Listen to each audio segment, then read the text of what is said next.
It's that drummer projection. Yeah. You're like, you're like, he's probably like screaming over those cymbals. So that's what he's used to. Cool, man. We're hanging out. Red River Podcast, episode 122, which is crazy because I don't know. That sounds like a lot. So it does. Right. But spread out. Yeah, too many. Yeah. You know what? This might be the last one. So you never know. Rick Jimenez is back in the house for the third episode that you're in. It's been a minute, so fucking what's up? Yo, my dog is sick. My dog has kennel cough, I think. Ooh. The hell's that? Yeah. Okay, so I never had to bring my dog anywhere to like stay overnight or even for a while because where I lived, it always made sense that either me or my fiance, even if we were working, we could check in on him. But I had to move to Stamford about a month ago. What? Stanford, I live in Connecticut right now. What? Oh, damn. Whoa. Yeah. You heard it here first. Exclusive. Yeah. So that was a thing that happened on like it got brought up. My fiance manages like apartment buildings, like these big like luxury things. So we were living in one, which is so funny because it's like it's for like fucking rich. We were in Glen Cove. So it's like rich people who live on the water and have money. And then, you know, my fiance is like a completely regular member of society. And then it's, you know, me and my dog. And my dog is so Puerto Rican also. Yeah.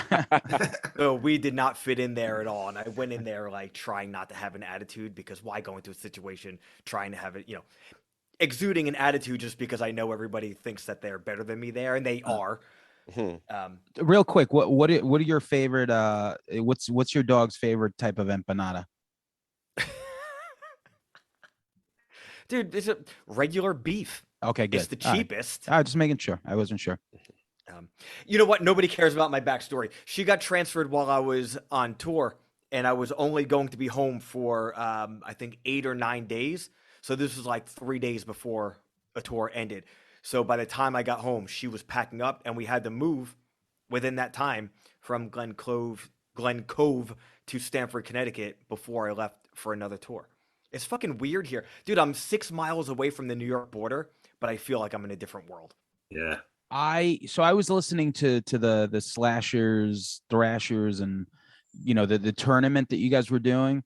And you were like, oh, you know, I'm you know, recording from Connecticut. And I was like, is that some type of like joke or something? Like, I thought it was like an Extinction A.D joke or something. Because I was like, I'm like, that doesn't sound like Glen Cove's. But yeah, man, I guess welcome to the neighborhood, I guess.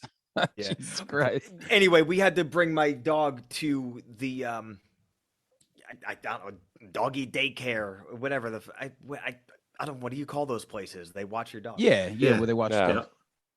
So I had to go to Long Island once a week at least still for practice and training and all that shit.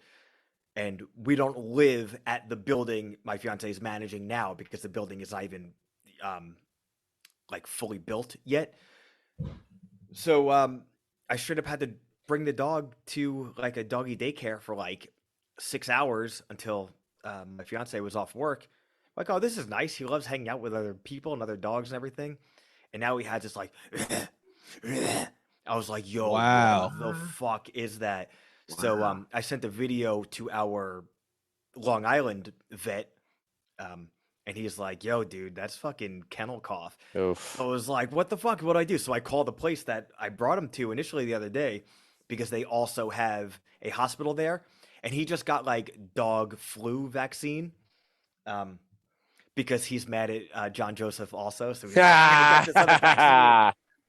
But who knows, man? Now he's all coughed out. So so I called them and they're like, oh, sorry, we can't take him today. I was like, you motherfuckers. So once we're done with this, I'm gonna bring him to the walk-in clinic because he, you know, he's Puerto Rican. Yeah, no, for sure. I know your dog definitely Puerto Rican. Don't have insurance. I get it. Yeah, his name is Paco. Wow, I never heard of that. As a Colombian, we definitely don't have insurance either over here. So, but just out of curiosity, what's your dog's favorite Cro-Mags album? Dude, it's Best Wishes. Okay, just making sure. All right, just throwing it out there. So, so you put up something on your Facebook which I could relate to because Man, I just feel like, some of us are out here trying to live our best life. And I really loved what you wrote, where you put, this past 7 months of my life have been some of the most gratifying ever. 4 tours, 2 albums, 2 moves, 3 videos, and a bunch of toys. I'll never retire, which I feel. Extinction AD forever, which I feel. Gratitude to friends, definitely. Vengeance to enemies, absolutely. Now I will celebrate WrestleMania and get married. So, man, I just feel like that's a good basis for like what we're gonna talk about. So, man, Extinction AD is kind of like crushing it. And you guys have been around for a while, but like, what's it like for a band that plays aggressive music that's never going to be like, you're never going to be top, you know what I mean? Like, it's not like you're playing pop music to basically grind out and do what you're doing. And I feel like in a way, like things are kind of like paying off, right? It does feel like that, and I try to not take it for granted. Not only Sure. obviously everything I just wrote on that internet, I don't take anything for granted. What I try not to do is get sucked into well, what's next? Like, how much more can we push this in a compulsive way? Compulsive way? I don't want to be obsessed with um, the next step at the expense of the moment, especially after starting what is to me still like a new band, even though we've been together for whatever that math is. Oh, dude, it's coming up on 10 years. Yeah. Already. Yeah. I think 9, because 9 is what I calculated. Yeah, yeah. June 2013 is essentially the first month of the band, but it still feels like the new band, and we're still like on an ascent, I guess, even though it's a long and slow ascent, and we're nowhere close to where we would like to be. But at the same time, the progress we've made in just the past 7 or 8 months dwarfs the first, I guess, 8 years of the band. That's So that's what it looks like from the outside, to be honest with you. Yeah. Dude, it's how it feels too. It feels like this is something we do for fun, and we push it as much as we can within the boundaries of people's availability. Yep.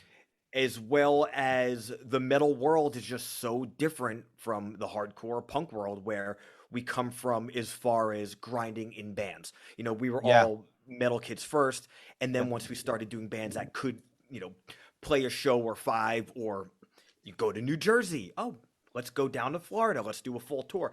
That all happened with punk and hardcore bands. Doing that in the metal world is just, it should be more similar, but it really just absolutely is not. You can't just, we're going to play in Kentucky and people are going to show up because, it's the metal show. No, people do that with the hardcore show. Oh, I'm going to see the hardcore show.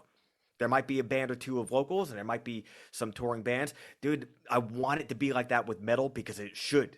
And at this point, metal needs that more than hardcore does. Not that hardcore doesn't. It's a principal part of hardcore to have that scene. But hardcore, in some ways, is a bigger deal now than metal is. The heavy bands in hardcore are, I guess, quote unquote, bigger. And I mean this, if you take the legacy bands out of it, Sure. Obviously we're not going to talk about fucking Slayer anymore because they don't do it anymore. Metallica is a different level of things. So who are we talking about? Anthrax and Testament, Exodus, and the same 4, and Death Angel, same 4 bands that tour together constantly and won't take out any other bands. What's underneath them? Lamb of God and Municipal Waste and stuff. The top of the top, okay. Those bands can go head to head, or maybe might be a step above the bigger hardcore bands, but might not even. Dude, Code Orange still kills it. Warbringer.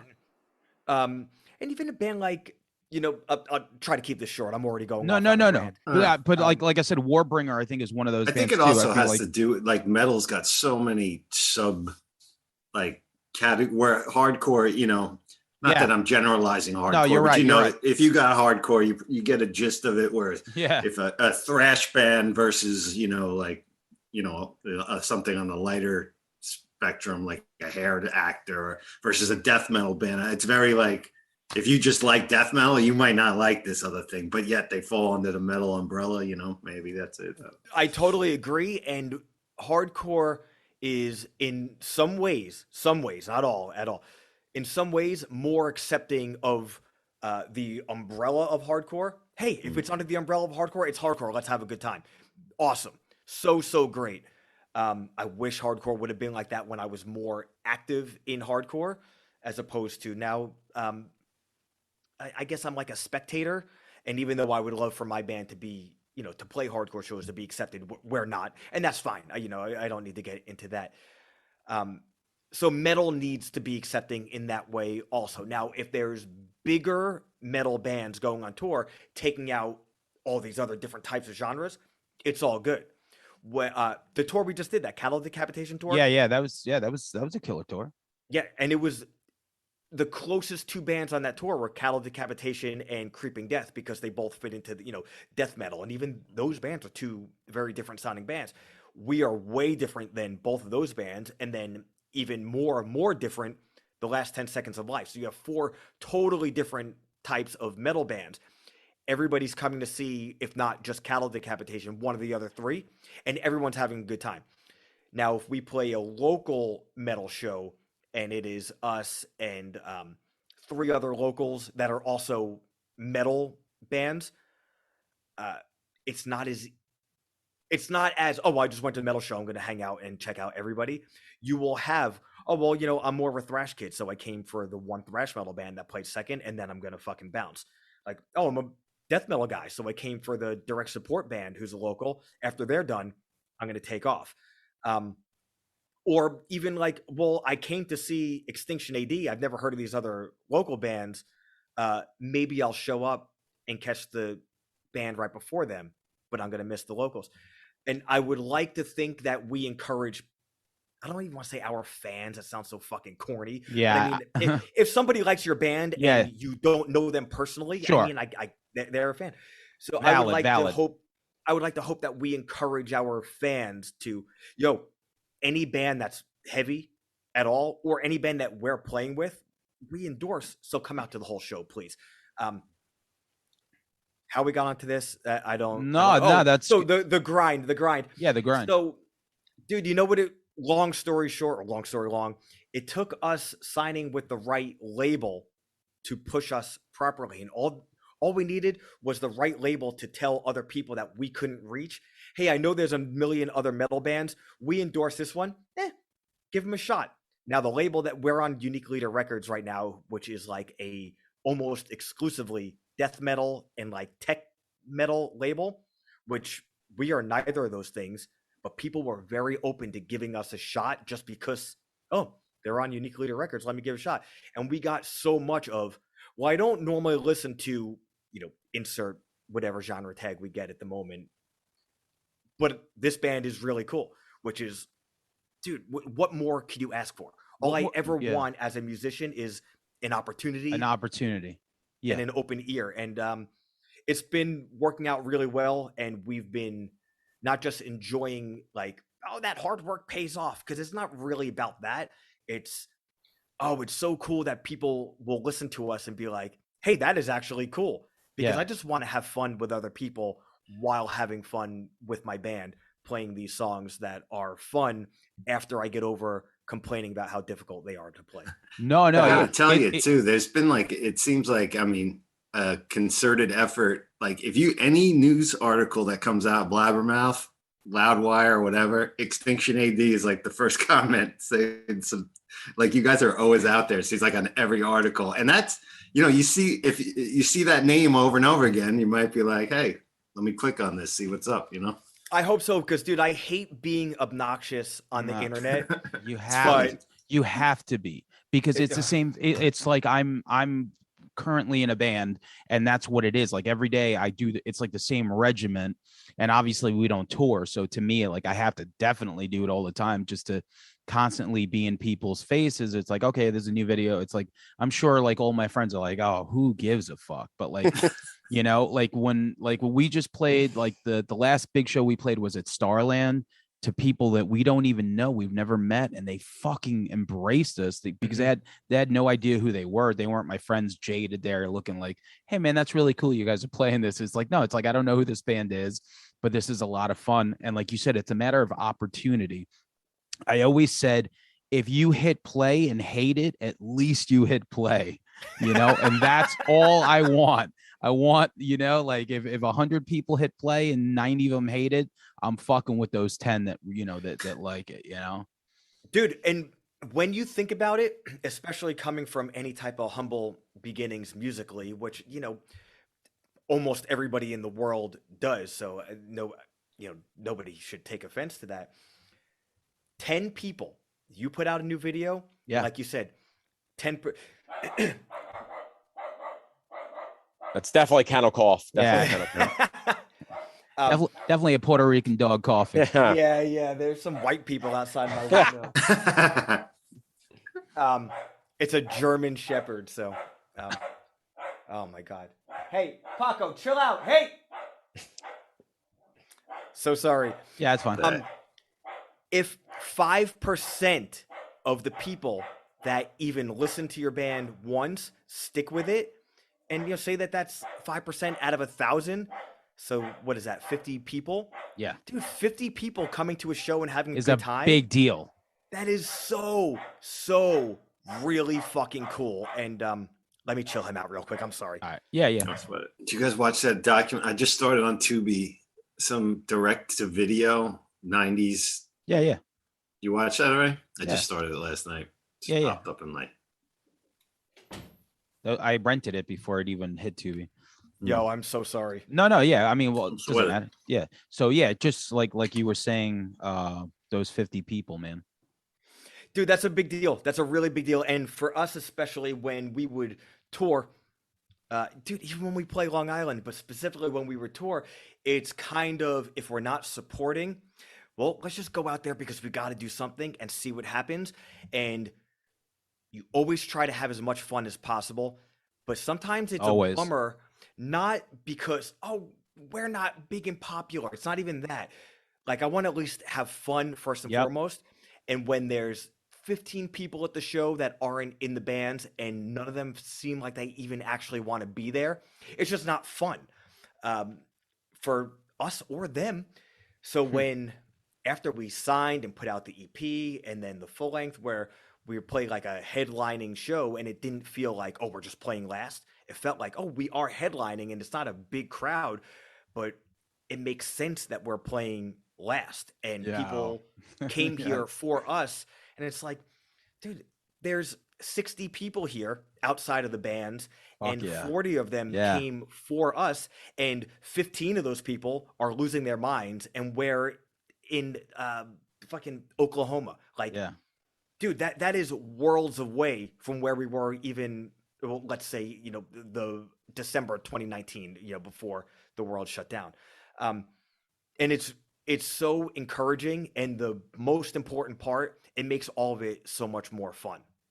Yeah, no, What was the most surprising gig you had? Like town you rolled up into and you were really surprised and psyched about the turnout?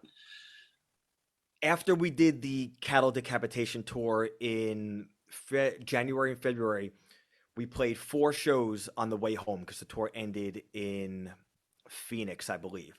We played a show in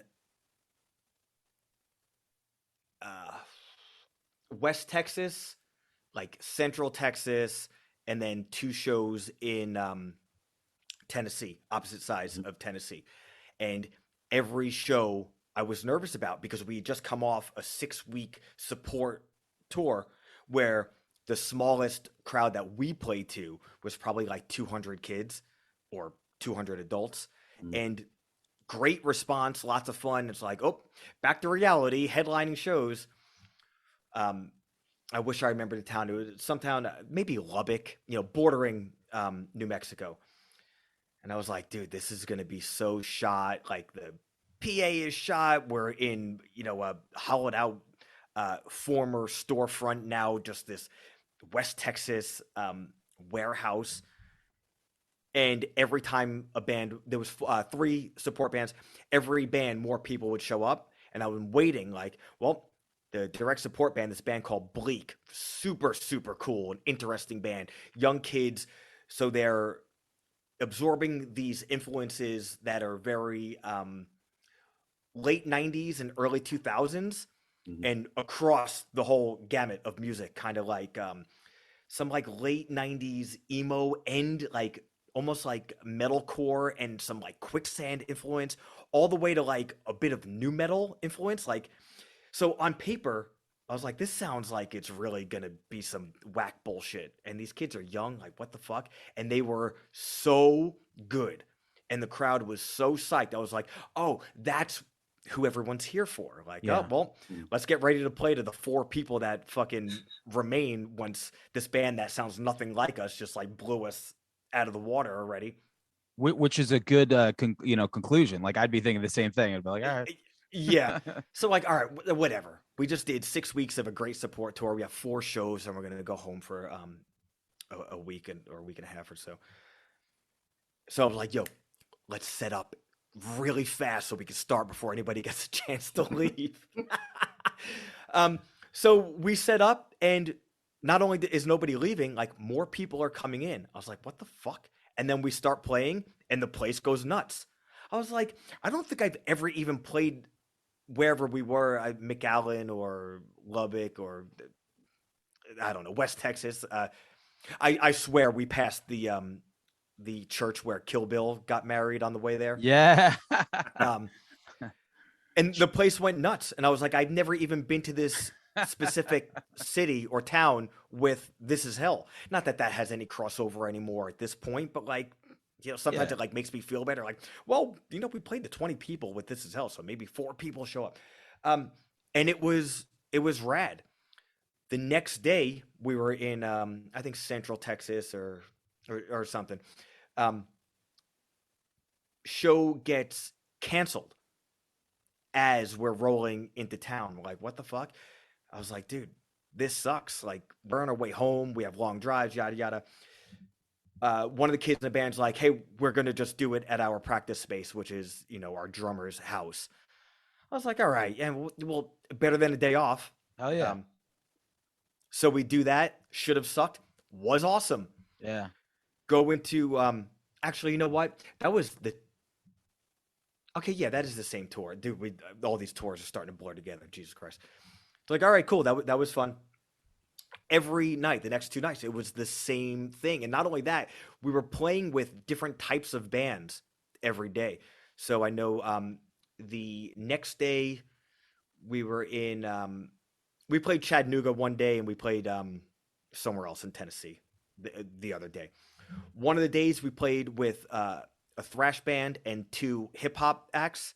And then one day we played with a hardcore band, and then this kind of like indie, essentially was like an indie band that also sounded like The Doors. Okay. Just like, Wow. but instead of it being like, who the fuck are we playing with? It was like, yo, who the fuck are we playing with? This is rad. And it, in fact, was rad. But going back to Jesus Christ, I'm just rambling. We've been talking for an hour. No, it's good. No, yeah. I mean, this. I mean, no one wants to hear us talk. Even the show we played with the 2 hip hop acts, there were people that you just go and you look at the way people are dressed, and you're like, oh well, some people are here for them, and some people are here for us. And then it's like, yo, that is not the case at all. And I was like, maybe I'm up my own ass with this, which I'm fully willing to accept. But I like to think musically, hey, cool. We play all different types of heavy music, but like, you're just a thrash band, or you're just a metal band, whatever. Don't care. Cool with all of it. I like to think lyrically, especially on these last 2 things, like, hey, maybe we have a bit more appeal, and not saying like, oh, we're going to cross over to any mainstream thing, but just to other types of people. Yeah. Lyrically, we're not just your typical, especially not a typical thrash band, in my opinion, my opinion too, because I want to bring up 1992 in a little bit. Okay, cool. But then I was like, after seeing, like, if I go into a show and know we're playing with 2 rap guys and girls, and I feel weird saying artists or acts, but they're not bands. It's like, rappers, I guess. Saying rapper is such an old guy. No, we play with 2 rappers. I mean, that's what they are. They're rappers. If they're rapping, they're rappers.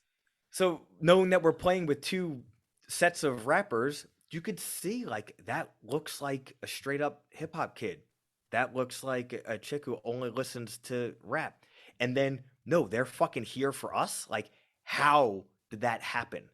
And it's like, maybe it's more than just, oh, they play fast with some breakdowns. Like, maybe it really is like our lyrical message also. I think it's beyond that, because like if you look at like me and Langan will be, it's like like I have my Ozzy, he's got his Possessed, right? Is that what you're wearing? I don't even know. Yeah. I can't even tell. Yeah. But we will be at Rock the Bells, or we'll be like just what, like we grew up listening to everything, Yeah. so it's to us, it's like that kind of makes sense to me. It's like where these, especially these kids that just like grew up with the internet, it's like all right, I'm gonna listen to fucking thrash, and then I'm gonna listen to this, and I'm gonna listen, like my playlist is like ridiculous. Yeah. Like I have fucking Will Smith's Daughter on it, like that was like my favorite song of like last year. But then like just I listen to 10 songs in a row that you would think I would like. Just I think it's 10 more in different people. common now. Like I think we talked about this before with Christian Hand, that he was mentioning a point where,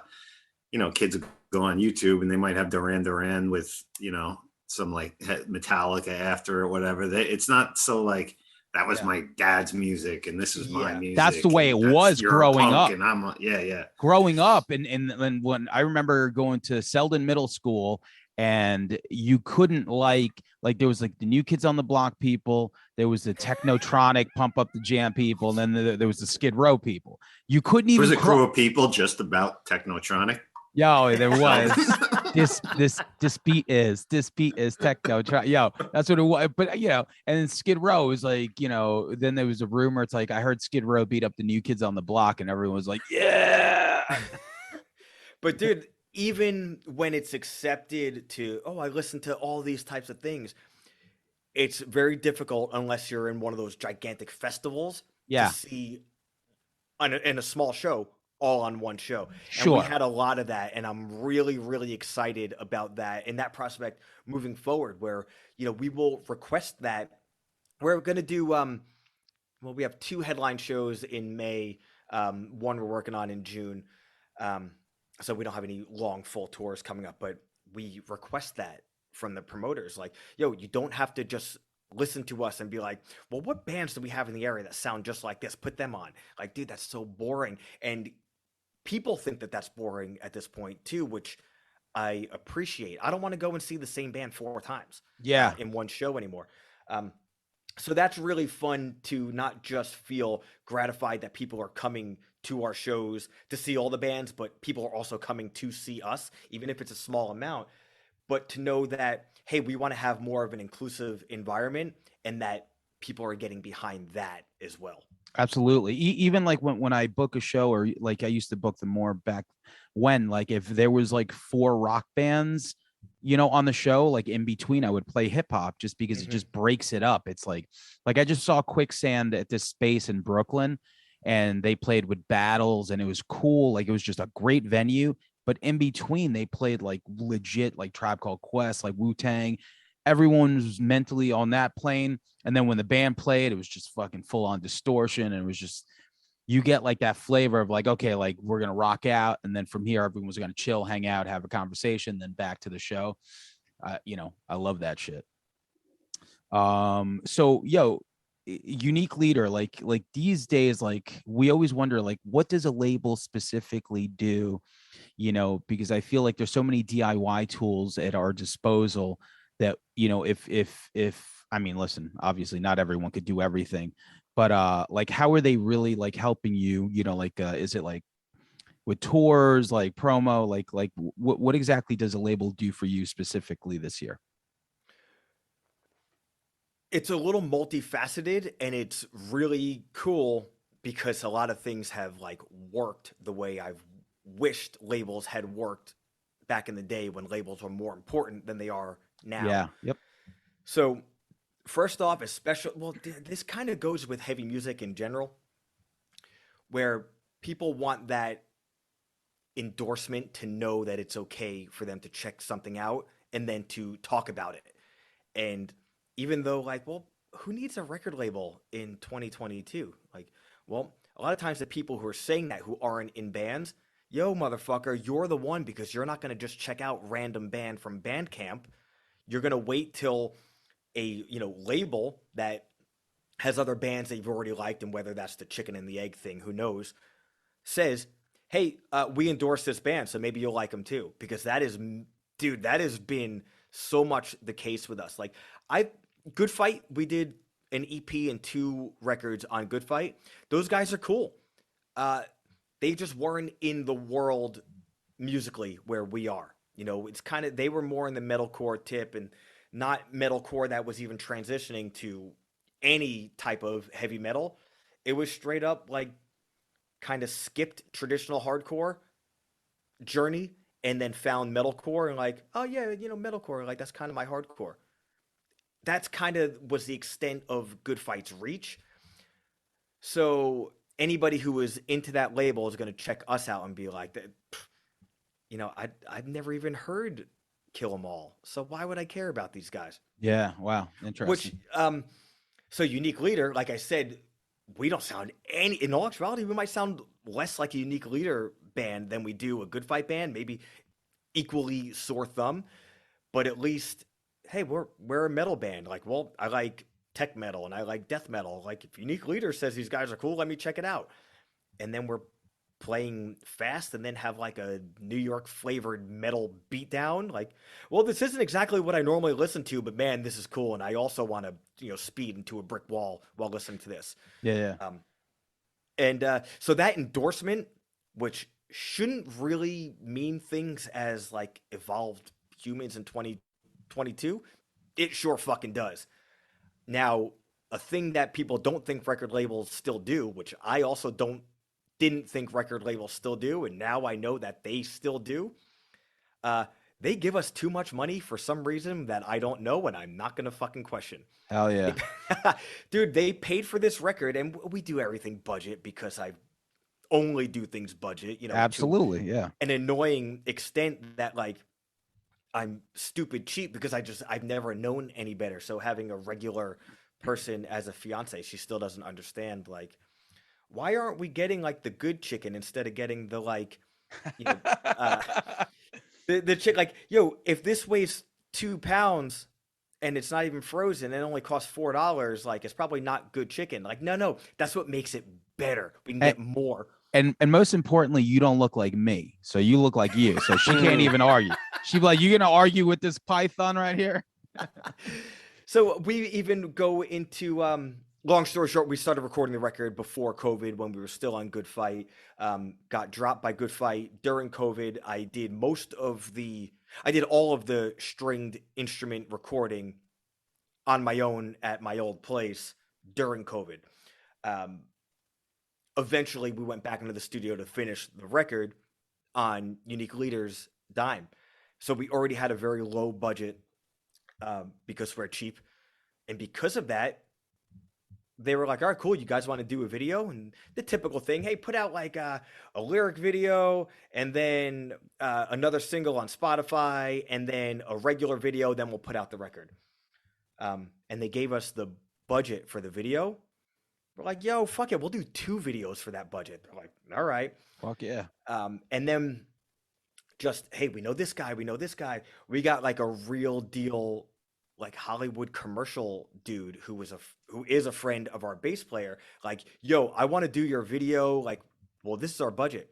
He's like, if you can get X amount more, I will do, I think on paper, it was like a $60,000 video that we wound up doing for like $2,000.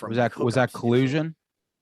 No, that was a $0 video that we did on in our drummer's driveway. Okay, so I want to bring that up. That's pretty brilliant. The Culture of Violence video. Okay.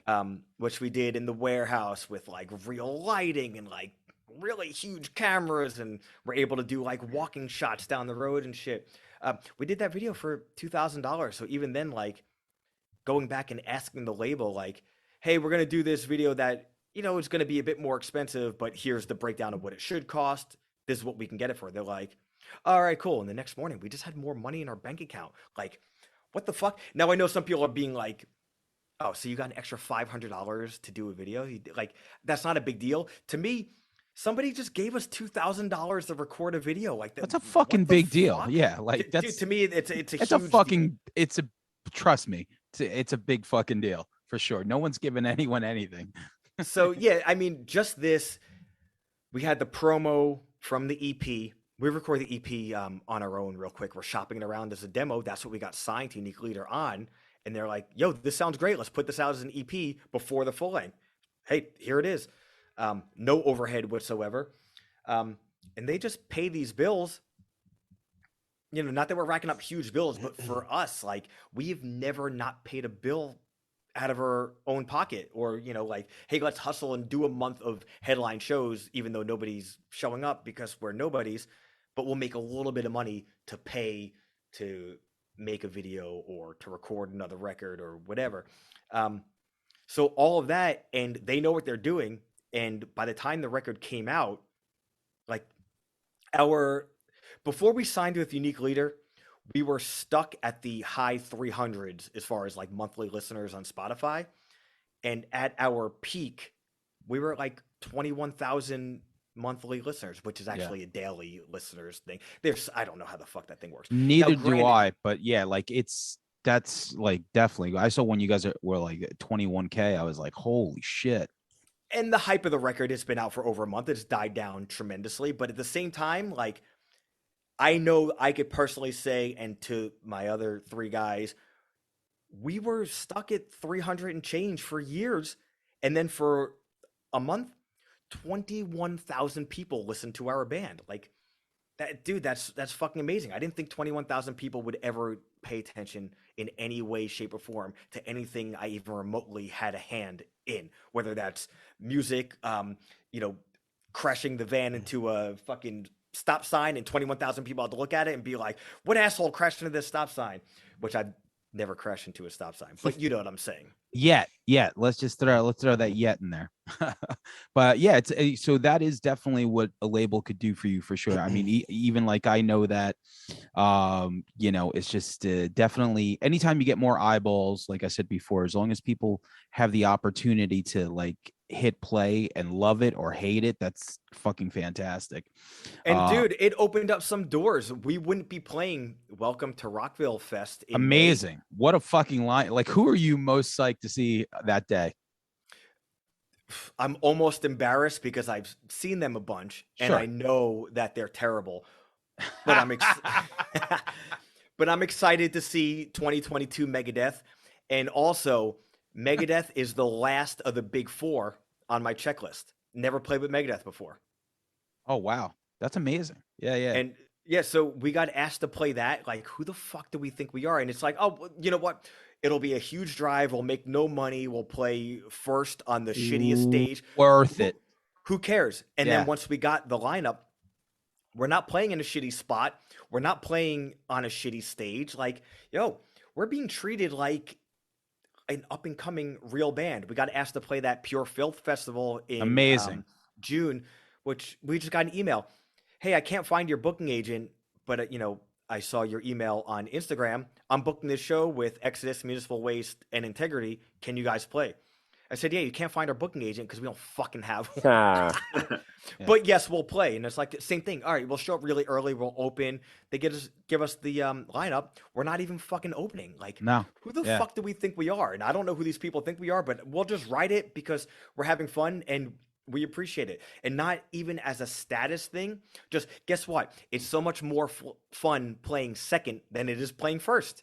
Yeah. No, that's and honestly, the biggest revelation about that show is I had no idea that there was a Liverpool in New York. That's all I'm gonna say.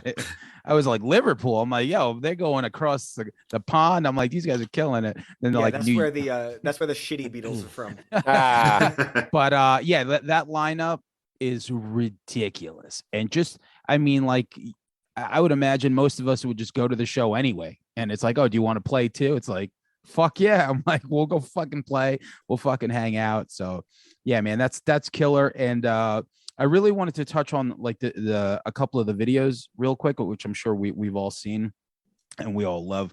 The Collusion one, right? Pretty fucking brilliant, right? I think I told Parker, right? Didn't we talk about that video? Yeah.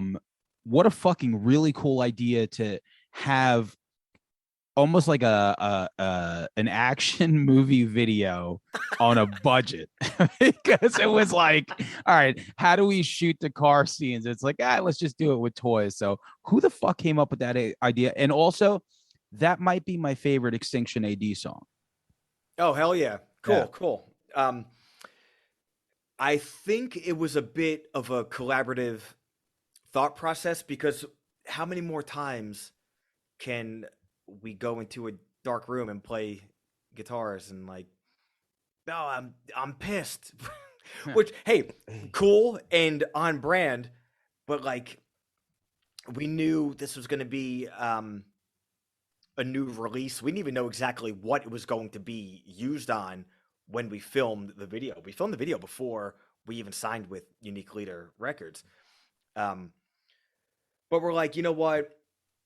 We chose the getting dropped by Good Fight through the pandemic. It was kind of like a fork in the road. Like, who knows what the fuck is happening with the world and with music and touring and everything. We could either just call it a day. Hey, this was a lot of fun, but like we haven't practiced in months. We have a half finished album. We got dropped from the label. We've been treading water for so long as it is. Do we just give up? Because if we don't give up, we have to double down. And how the fuck are we going to double down when we can't even tour or play shows or practice? Like, and there's 4 of you, which is always the case with a band, and everyone needs to be on that page. Yeah.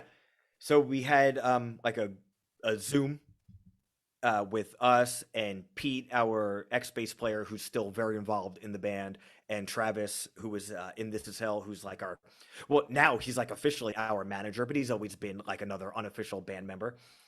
And everybody agreed, yo, let's fucking double down. Like, it is the middle. Let's think positive instead of, oh, we can't tour, nobody can practice, nothing's going on. Like, yo, leveled fucking playing field. Like, nobody could do shit. Let's figure out a way to do some shit, as well as the day the doors open, let's fucking blast off. Like, let's have our shit together. And everybody was like, yo, that's the only way to go. And I knew that's what I wanted to do because I'm not only stubborn, I'm like too stupid for my own good. Like I'm older than everybody else. So I never should have started another band to begin with. All these things. So it was the only logical Extinction AD decision to just double down. So it was like, all right, let's write new songs. Let's record them remotely. Let's come up with an idea to do a video. And then maybe we'll just put out a digital thing. We'll kind of see what's going on. We had Parker, you and I and Mazzella had spoke about doing the Extinction AD Anoint the Sick. Yeah. Yep. Sepultura / new song by each of us. Yes. Split. So we're like, that'll be fun. So we're like, let's fucking get it together.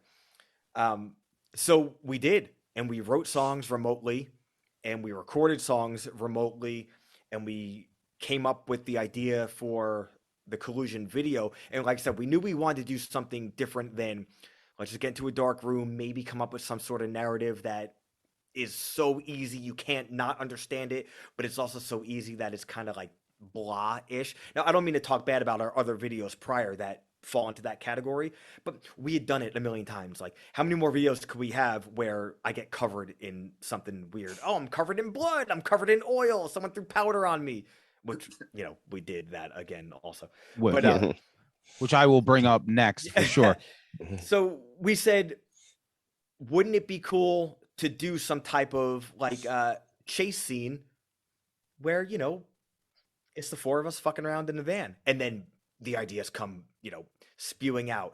And we're like, it's going to be so low budget. We have to embrace that because that's part of the joke. And the thing is, all our videos are so serious. All our lyrics are so serious. Our music is so serious. Personally, when we're just fucking around, we're not serious. Like, that's where we put all our seriousness. Like, yo, let's put that humor into a video, which is like on brand for us, but nobody had seen before. No, yeah, but if they watch like the YouTube channel, which it's Go Time You Assholes and shit like that, like you definitely like see that vibe where you're like, oh yeah, no, these guys are complete fucking like nonstop joking. But that video in particular, like Collusion, is just one of the best like local videos I've ever seen.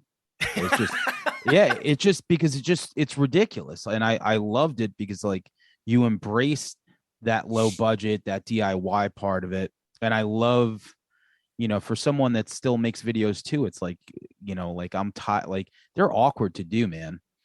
They're very awkward to do. Like the last one we just did with our, Sean King, Sean, right?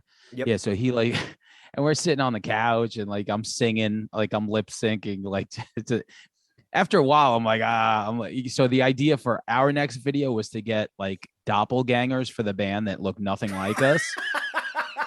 And then after, like, let them do everything. And then after the video, they would just pan to the band and they'd be like, is that cool? And we would just be like, just give the thumbs up and be like, yes, that's good.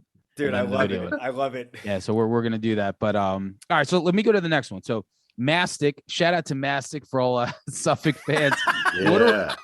What a great title. When I saw what that. a great title for anyone that knows Mastic.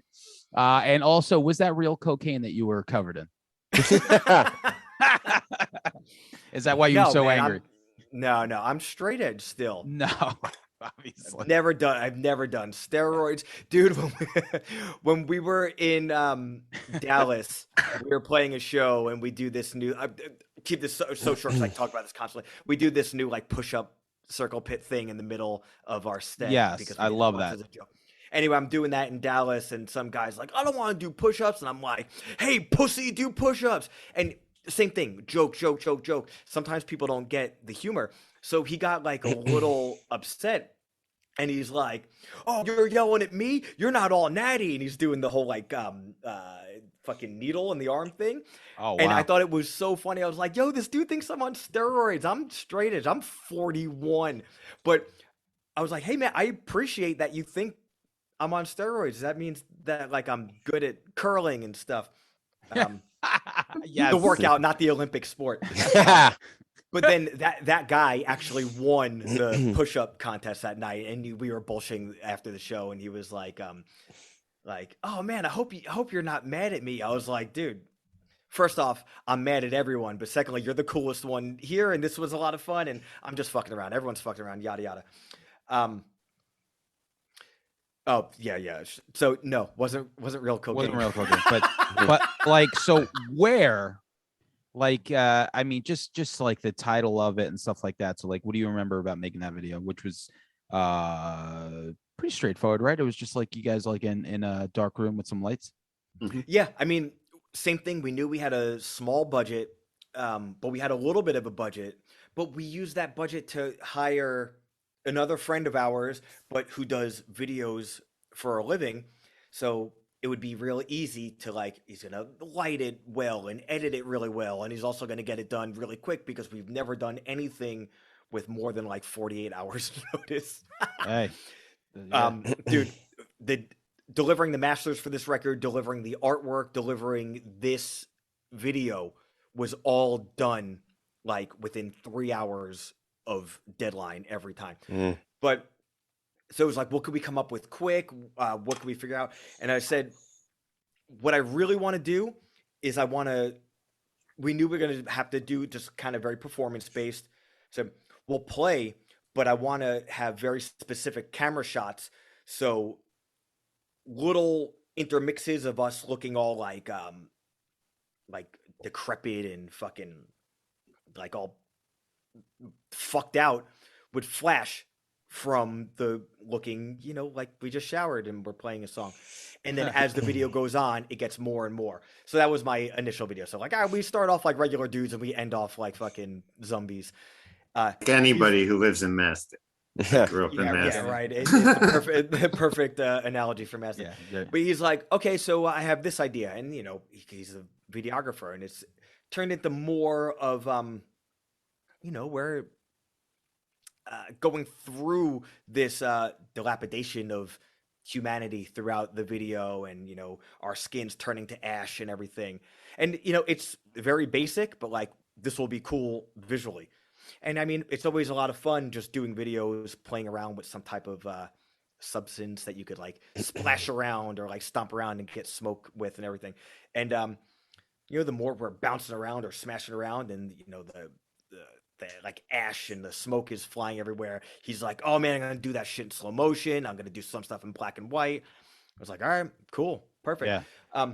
Because we even thought about like, do we almost make this video like a pseudo welcome to Mastic, almost trying to make it like you're selling Mastic as a tourist spot, even though it's like the civilized Afghanistan. But we didn't have the time. We didn't have the time for it. And then I was also like, I don't know if I want to do 2 silly videos in a row. We could always go back and do another one. But that was it. But I mean, as far as the song, I'd always wanted to write a song called Mastic, and essentially write a song lyrically about when I moved to Mastic, why I moved to Mastic, my time in Mastic, and then when I left Mastic, without being like on the nose literal. I am not a rapper, even though I like to pretend like I am sometimes. So I write differently. So once the music was written, I was like, yo, this is finally the time. I'm just gonna do it. And I was sick of. So we have written 10 songs, recorded 10 songs, and then before the record came out, I said, yo, let's ditch 3 songs and put 3 new ones on. So again, had to rush into the studio, re-record some songs. I also wanted to get away from every song on the record being like, this is an event that happened either a long time ago in history, or decades ago in history, or this is what we're going through now, and here's my response to the social event. I don't want all 10 songs to be that. I was like, I want to do something a bit more personal, like fucking I'm James Hetfield on the Black Album. I want to talk about my childhood. Well, we're gonna get to the Black Album in a second. But I was like, all kidding aside, I was like, I've been wanting to write a song about my experience living in Mastic and all that shit, as well as just naming a song Mastic is so like, yo, you can't actually do that. That's ridiculous. I was like, I know, and I'm ridiculous. So I'm doing it. I named the song Selden a while ago, by the way. Did you? Yeah, I did. The coolest part about that is one of my best friends, Bill Ryan, who I lived in Mastic with, got a job at Apple Music, and his job is to take songs and make sure the lyrics are the right lyrics for when they do their scrolling lyric thing through Apple Music. And he was put on our album. So I said, dude, this is crazy. Like, I'm about to go on another tour. So I'm about to start month 2 of 7 months of touring on a new album on this label that's the biggest label that Extinction A.D's ever been on. We're about to tour with real bands. Like, we feel like a real band. And my best friend, who's now living in Texas, working for Apple Music, is in charge of making sure people know the proper lyrics to the song Mastic. And we lived there together. I was like, we're both still pathetic losers, but if this was a movie, yes, this would be the end of the movie. This would be the end credits, yeah. We both made it, and the name of the movie would be called Mastic. Yeah, man, the universe sometimes is for someone who's not religious like me, sometimes the universe is weird with shit like that. So can I touch on the album a little bit? I have a couple of things. So I listened to this thing back to back twice again yesterday. It's not like the first time I listened to it, I listened to it a bunch of times. So Culture of Violence opening track hits you like a fucking ton of bricks and really sets the tone for this album, which I love. It's almost like exhausting. Like that first 2 minutes of the song, you're just like, holy shit, if they're gonna start with this, like, I'm excited to see where we're gonna go with this. Praise the Fraud, the opening solo and the middle section, that talking section, I'm all about that. That was very testament to me. Like, I was really a fan of that. 1992, I know that Sam mentioned earlier, has one of the best breakdowns I've ever heard, coming from a hardcore kid who still loves metal. One of the best, breakdowns. my favorite, what a great title, but I have stuff to say about the song too. Star Strangled Banner. What a great fucking title. It is. And, amazing name, and probably my favorite arrangement song wise on the album. And touching on, I know it was on the EP, but that Propaganda cover, I listened to that and my fucking jaw still hits the ground. I've never heard a band play that song that well that isn't Sepultura. That's all I'm gonna say. Like, you love that album. Yeah. And I mean, like, the reason why I've supported Extinction AD, reason why I will continue to supporting Extinction AD is there's so many factors, like the musicianship, like this band, and all three of us have said this, can go toe to toe with these bigger bands. And you've talked about it these past couple tours, like you're touring with these bigger bands now. You're not afraid, to hit the stage and, put your money where your mouth is in so many turns. And, I'm just happy that you guys are finally hitting it. And I'm just real excited to see where you guys are going to go next. Thanks, man. Me too. And I'm so flattered whenever anybody listens to our stuff, but especially like, oh, I listen to it and I really like it. That's plenty for me. When someone's like, I really like it, and here's why. Because it's like, oh, so you actually listened, and it was more than just kind of like, oh, cool, some like metal. Which I'm excited if people even do that. But for people to listen to the record and like people like reviewing this record and like tweeting about it without me like, hey, did you hear our record? What do you think about it? Which hopefully I would never actually do that, but it's so cool for people to dive into it. And I like this aspect. I like that aspect. I like this.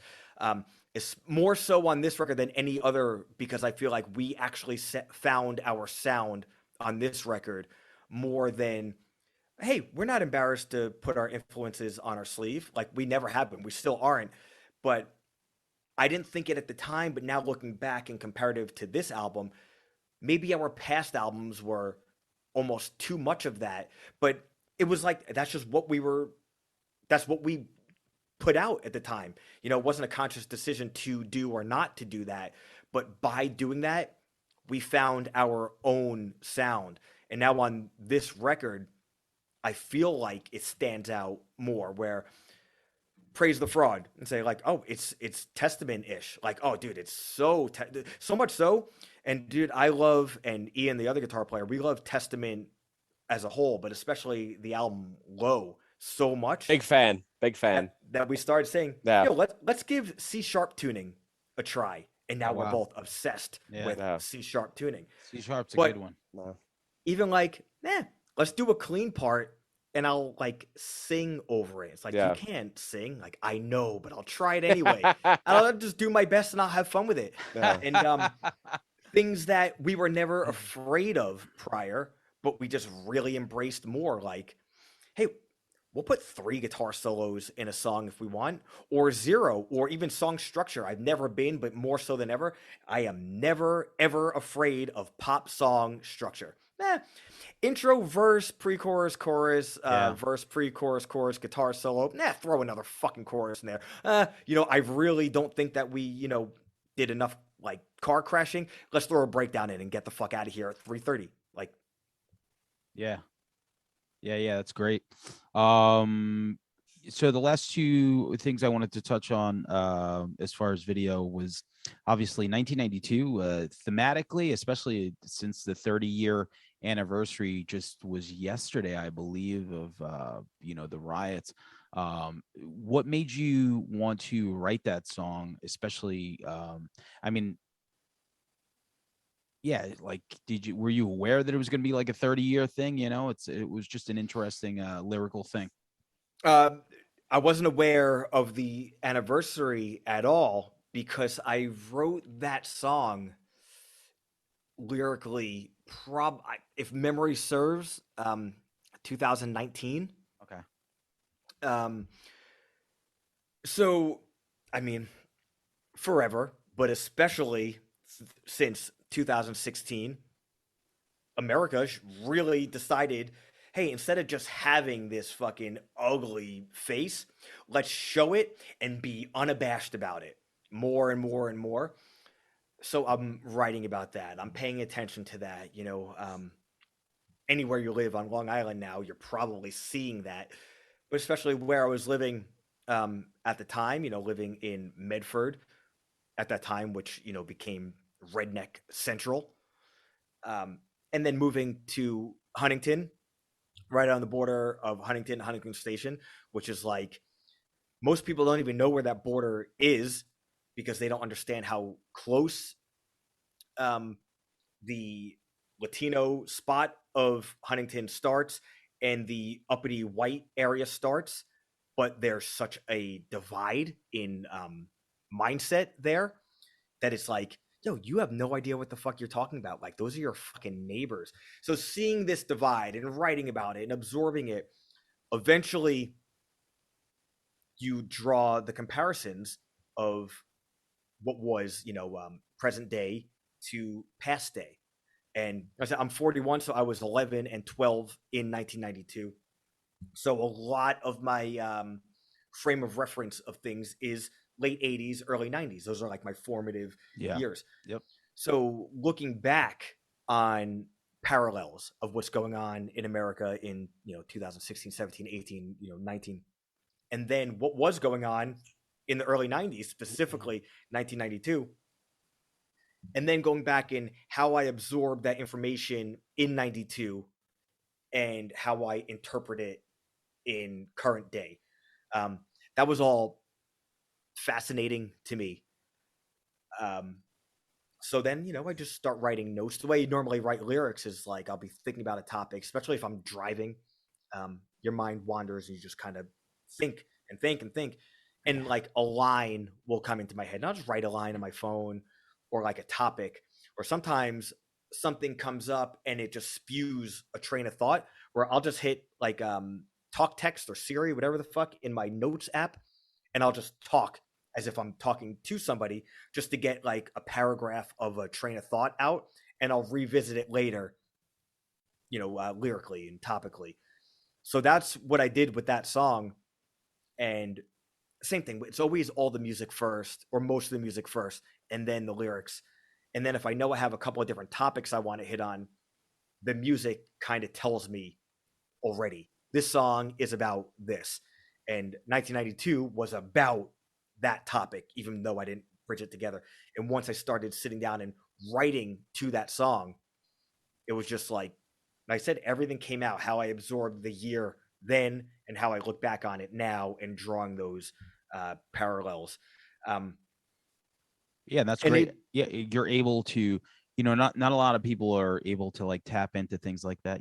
I know my least favorite part of writing songs is writing lyrics, because if they don't automatically come out, there's some songs are like, I could write them real quick, and then other songs I write a verse and I'm like, now what am I gonna say on the second verse? Yeah, dude, it's a laborious task, but the payoff is when it's done. Yeah, like writing that last line and knowing I might have to go back and fix a thing here and there, but like I feel good about this, and not just getting it out. Like, of course, getting it out is great, but having a completed piece is like, oh man, like fucking finally. It's kind of one of those things, like the amount of time you put into it pays off in the end. Did I always get like that when I would spend all day working on a specific song? And I'm like, oh man, I skipped my workout today. It's like, yo, you could skip a workout one day knowing you will have this song for the rest of your life. And it's funny because a couple of specific songs from Extinction A.D. and This Is Hell, whenever I hear it, I think about that specifically. Like, oh, I remember the workout that I missed to write this song. and I'm so glad I did it. It's like how Axl must have felt after he wrote the lyrics to Get in the Ring, It's how Axl must have felt when he finally put out Chinese Democracy. He's like, it was worth giving up 15 years of my life for this fucking pile of shit. All right, so then the last video before we get to some fun questions and wrap it up, the culture of violence, where you don't play guitar. I thought that was interesting too. So What was that conscious decision there? And then also, like, one of the coolest fucking solos that Ian does on any song is, I think, on that one for sure. Dude, so Ian wrote musically that entire song. Okay. There was editing, like Lars style. Well, what I do is I'm a big arrangement guy, so give me 50% of the publishing.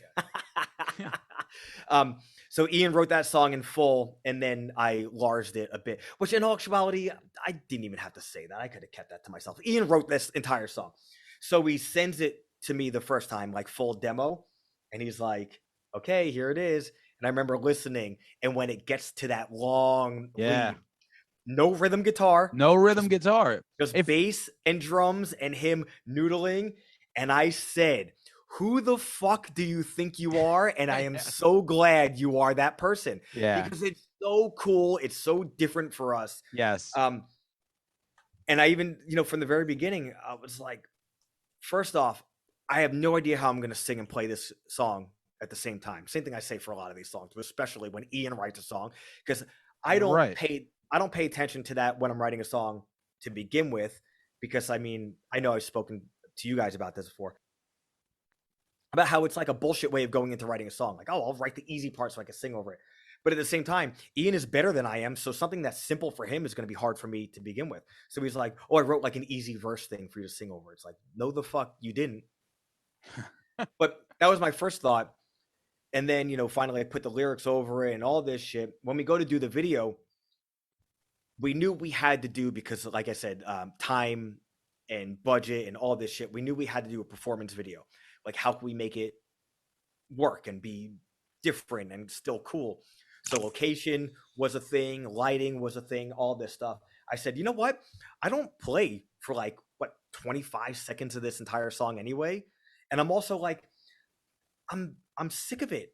Like, I don't fucking even feel like playing guitar anymore. We had just done so much touring. We're about to go back out on tour. Like, I literally just don't feel like it. Guess what? I'm not bringing my guitar and I'm not playing it. So at that point, no spoiler probably to anybody who's seen it that's listening to the show. And if I am spoiling it and ruining the video, then that's just what I'm doing. The I'm Broken video is so cool. Like, let's do our version of that. And I was like, well, now I'm definitely not playing guitar. Yeah. I'm just gonna fucking sing. And it's funny because Ian was so against it, even to the fact that when he showed up for the video, he's like, you're really not gonna play guitar? I was like, look around at all the gear. Do you see my guitar? And I did bring my guitar just in case, but I hid it so I could make it. Yeah. But dude, it was as simple as that. Like, this is probably the most Pantera song on the record anyway. We're, having fun on this Pantera trip right now. I really don't feel like, pretending to play guitar for another fucking video. And it'll just be fun. It'll be able to do something different. Plus, I can't stand, whenever we do videos, I don't fake sing, because I know when I fake sing, it looks like I'm fake singing. And I know probably nobody gives a shit, but I give a shit.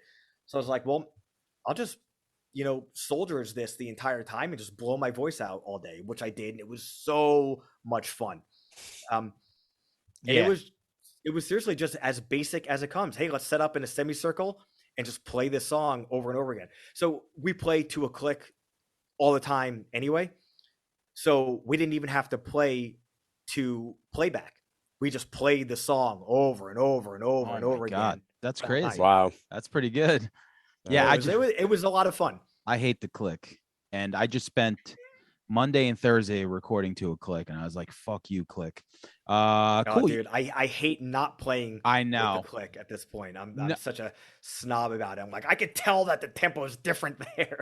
Yeah. The drummer that we used on this recording, like, he's like, I can't play not to a click. He's like, I don't know how you guys and I'm like, all right, whatever. Cool. So let's do a couple of fun questions. I know, like, you wanted to talk to Parker about his fucking Paul Bostaph, Dave Lombardo comments. So I'm going to let you have the floor. Right? Did you say? I remember, but I don't remember what the schism was. I think what we were talking about, I think it was like a Big Four episode, and I think I was doing my favorite Slayer albums, and yeah, Divine Intervention is still my favorite Slayer album. And not gonna argue with you there. It's not my favorite, but I will physically fight someone over Defamation with that record. Yeah. With me, with that opening, I think it's the opening track. And just, I was like, this fucking guy sounds like a machine. And okay, so we were on the same page with this. That's what it was. Yeah. Because go on, I'm sorry. Yeah. And I remember I'm still waiting for my letter back from Modern Drummer, because I sent them the question, I think in 94, asking after this episode. Yeah, asking Paul Bostaff if he could, please, send me tablatures of that song. Not that I could even fucking read it, because I can't even fucking read music, so wouldn't have went far anyway.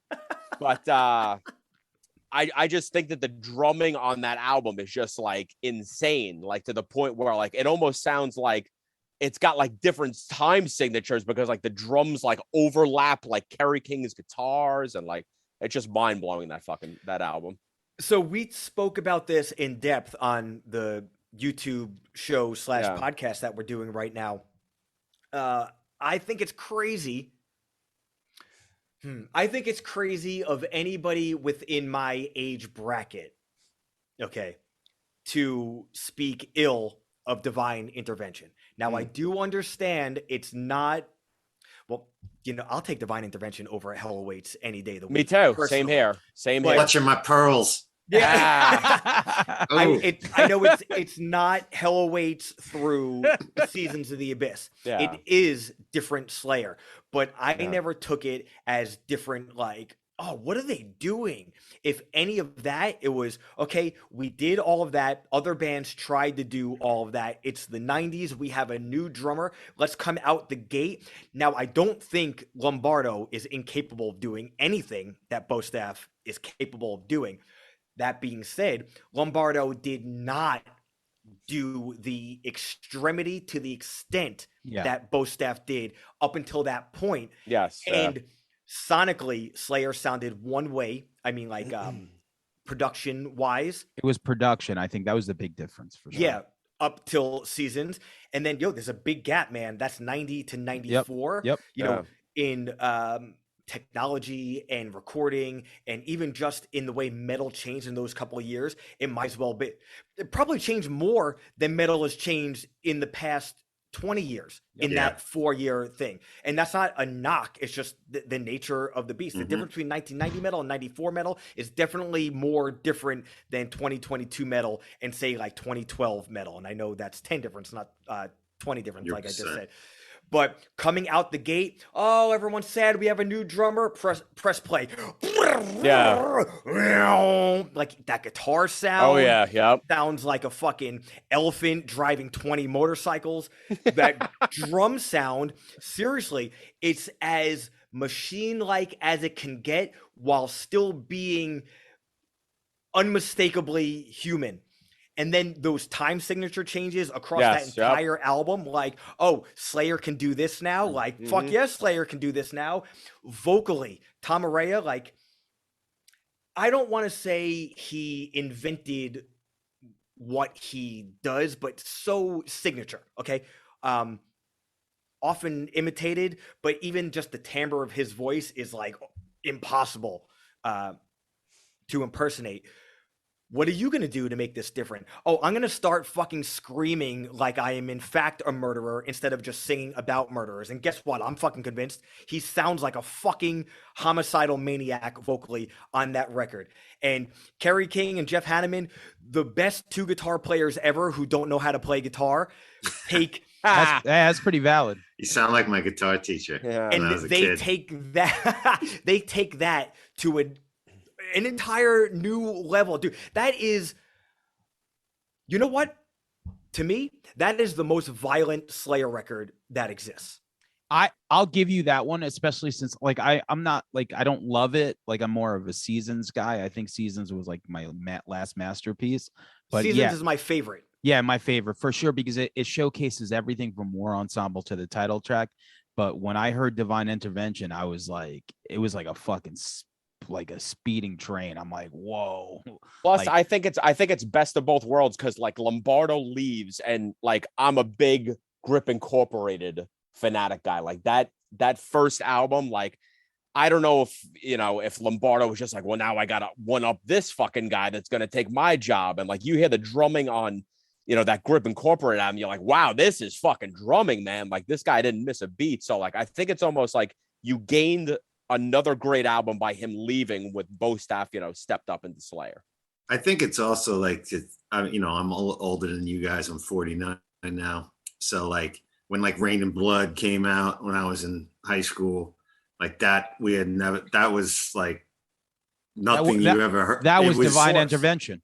It was like a 30-minute punch in the face, right? So like that and Lombardo was like to the drums, like what Eddie Van Halen came and like did to the guitar. Lombardo, not exactly, obviously, but with double bass and stuff, even a Hoogland and other guys. But as far as really putting a stamp on that blast beat and kind of shit, he was the shit, So he was your guy, I don't disagree with anything you said.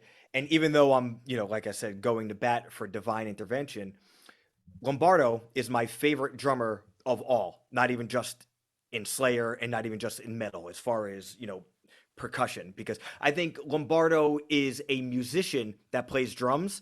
And that's like, that doesn't exist. It's a bunch of fucking idiots who, would bang their, like your spork when you're a child, you bang it on your high chair. You just grow up and you want to do that now. And, some people are like, I need someone to keep the beat. Sorry, Parker. That's all right, man. Hey. That's what Glenn Danzig said when he got him for the Misfits. Yeah. But Seasons is my favorite Slayer, but I've gone back and forth. It was Rain and Blood for so long, but Seasons was my first Slayer album. Me too. It was Rain and Blood, so it was always Seasons, then Rain. No, actually, it was Seasons, Divine, then Rain. But I always liked Rain and Blood more. But the thing is, I would say Divine's probably my fourth favorite Slayer.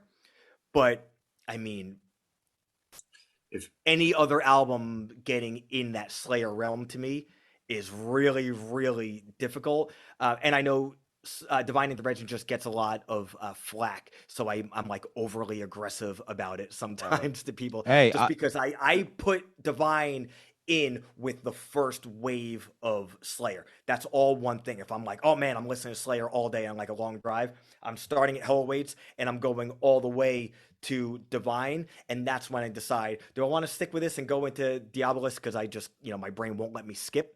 Plus, I like Diabolus. I was going to say, me too. Like, it's got its moments. I don't even think Diabolus is as off as people think. Now, that is also through 2022 eyes. When Diabolus first came out, I was same thing. Throw your hands in the air like, oh, them too? Come on, man. What the fuck? So I get it. I totally get it. But hey, there it is. I just rambled again over it. Now, you said that Lombardo's your favorite drummer, and as an uber Metallica fan, you must have seen that. How awesome is that footage of him playing Battery with those guys in that concert? Insane. Did I talk last time on this show about that guy who does like band X in the style of band Y? No, but I've seen some channels like that. Okay, so somebody did Spit Out the Bone, the last track from Hardwired, said Spit Out the Bone in the style of Slayer. And it's little tiny things of just like making things a little more minor. He sings it like Tom Araya. The lead is a bit more Slayer. And man, that version of that song, and I'm sorry, Metallica, who's listening right now. That version of that song is my favorite song from Hardwired to Self-Destruct.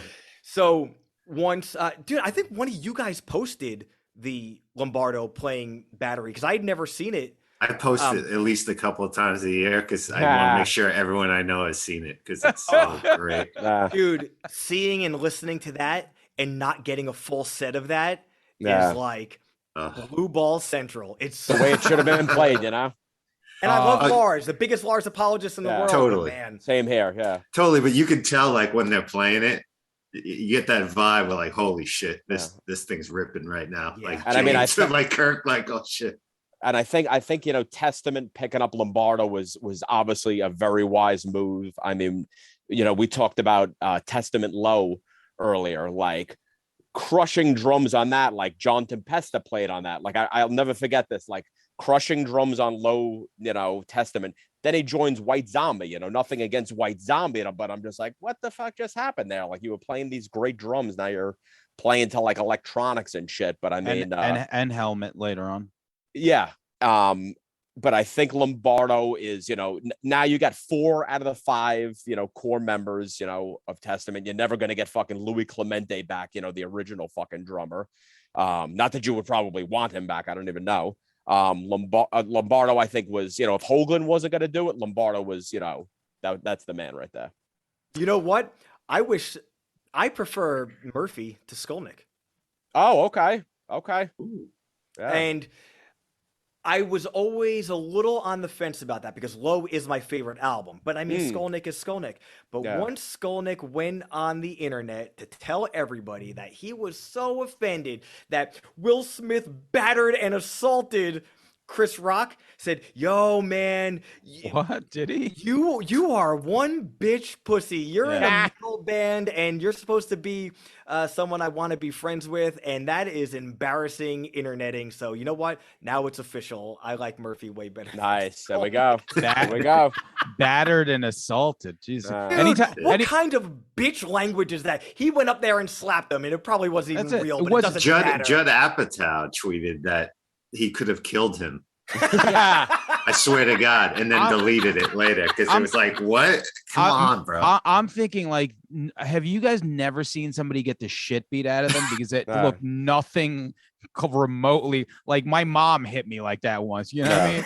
Like I'm like, like open hand for sure. But all right, so I know Langan has a question that I think we're gonna finish with, but I want to ask you, give me 5 wrestlers you think would be good in the UFC. Oh boy. Actually good. Does it have to be modern wrestlers? No. Okay. Chief J Strongbow. There are some crazy Chief J Strongbow stories. A lot of them around drinking and running like 28 miles in a day on a dare. Was he really Indian? Although, actually, I think that was Wahoo McDaniel, not Chief J Strongbow.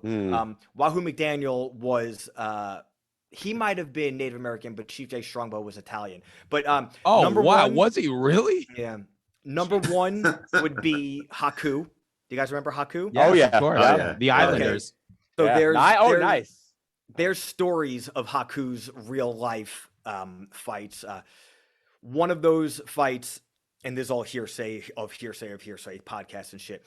He got into a fight with a guy at a bar the guy at the bar was pushing him. He was like, oh, no, just leave me alone. And the guy really tried to, got in his face and like he pushed him physically. So Haku put his hand in the guy's mouth, ripped down and ripped out 2 of his teeth. Wow. That's awesome. So Haku is number 1. Number 2, I'm going to go Ultimate Warrior, because after he's put in, like an inescapable triangle or something, he's gonna, he'll shake the cage and all of a sudden, he's gonna be fine. Yeah. Let's go number 3, Adam Bomb. Nice. I don't know who that is.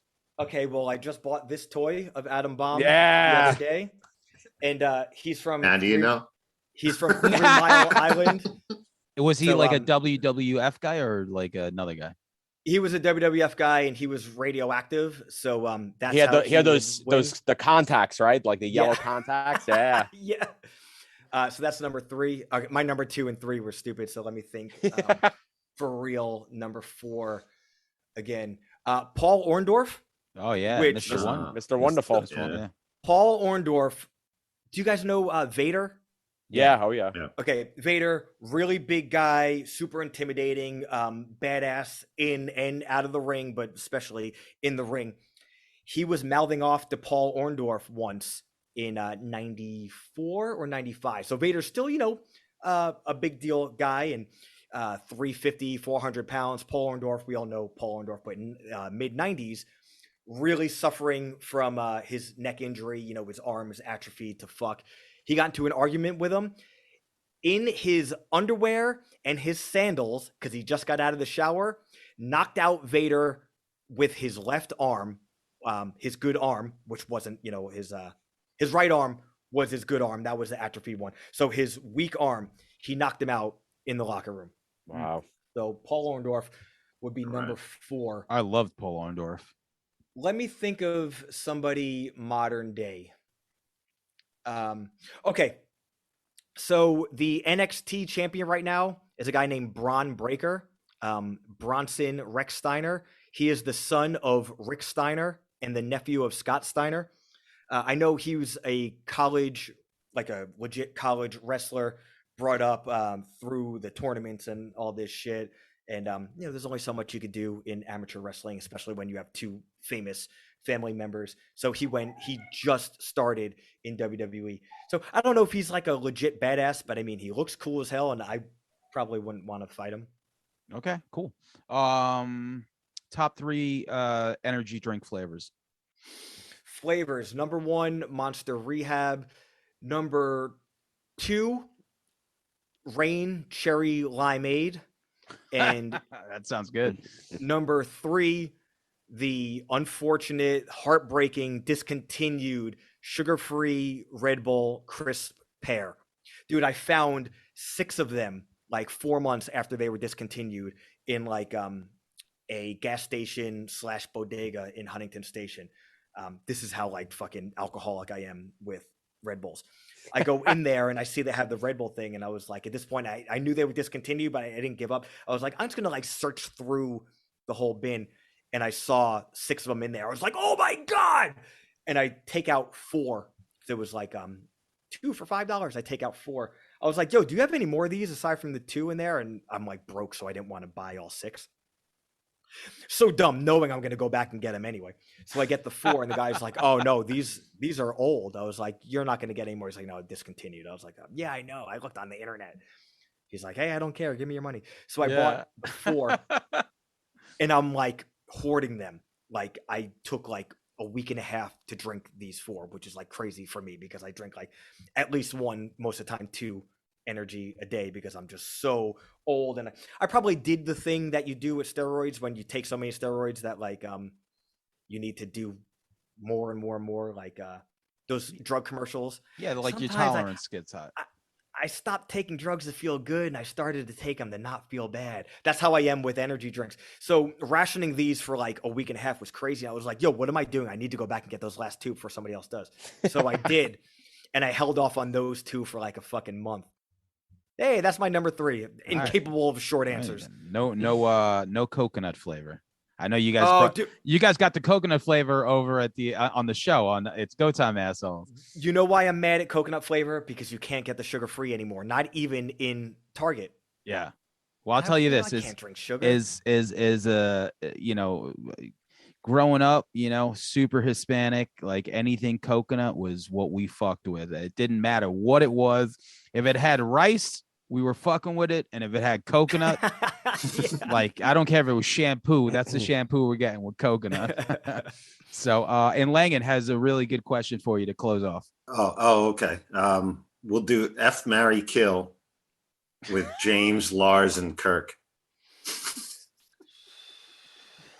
Oh, man. It's great to hear that out loud, to be honest with you. Oh. Dude, I was trying to think of my answer too last night. I was thinking, all right, what am I doing? you know what's ridiculous? A question like this, I'm already thinking so hard as if it like actually fucking matters. Yeah. Like, oh, it matters. Can you see all my Metallica toys back here? Yeah, it matters. That's just 2 of 4 shelves that you can't see. Okay, I'm going to marry Kirk because I mean he's the empathetic one. He is. He'd be the chillest one to live with. Nah. The other 2 would be a handful. Kirk, at the very least, he wears nail polish, so that's a good marriage. Yeah. Yeah, I mean, Kirk is the most drag queen. Yo, I'm like super like obsessed with drag queens lately. Yeah. I'm on this RuPaul's Drag Race, like just binging all of them. So Kirk fits in right there, as well as the fact that we both play the same solo like scale. Like, oh, you know anything more than a pentatonic? No. Oh, perfect match. Oh, you're gonna play that solo again? Like we already know the one. Yo, throw a wah pedal on it. No one's gonna know the difference. Yo, perfect. You know, and he's like a fucking geek, so we could, watch horror movies and cartoons and read comics. So definitely gonna 100%. marry Kirk. You know what? You're obviously gonna fuck James. If for nothing else, what do we always talk about? James, best right hand in metal. So Yeah. I mean, You're right. Yeah. Enough said right there. The jackhammer hand job. And it's so funny because I mean, in some ways, Lars might even be my favorite member of the band because he's like such a fucking joke, and both of us are like old and 5 foot tall and never stop talking. But obviously, like he's got to go. Yeah, dude. I mean, that's what Lombardo's there for, and he'd probably be expecting to be killed so much because he wouldn't. So he might be a real mind. grateful lover. Yeah. He went the other way. Oh man. All right. Well, listen, that wraps it up. It all. We said it all. Rick, man, thanks for hanging out with us on a Saturday. Yeah, continued success, man. Thanks, man. I love hanging out with you guys. I love bullshitting. I love cool questions. And, anytime I get a chance to not just bullshit, but do the whole, hey, listen to my band. We're really cool, I promise. I always appreciate it. So hopefully some people will listen to the record again or for the first time. For sure. Keep blowing up, man. If Bob Rock calls you guys, don't let him take your solos out and we do ballads. Yeah. and don't let him pick your snare sound either. All right. All right. Thanks, guys. Later, man. Later, man.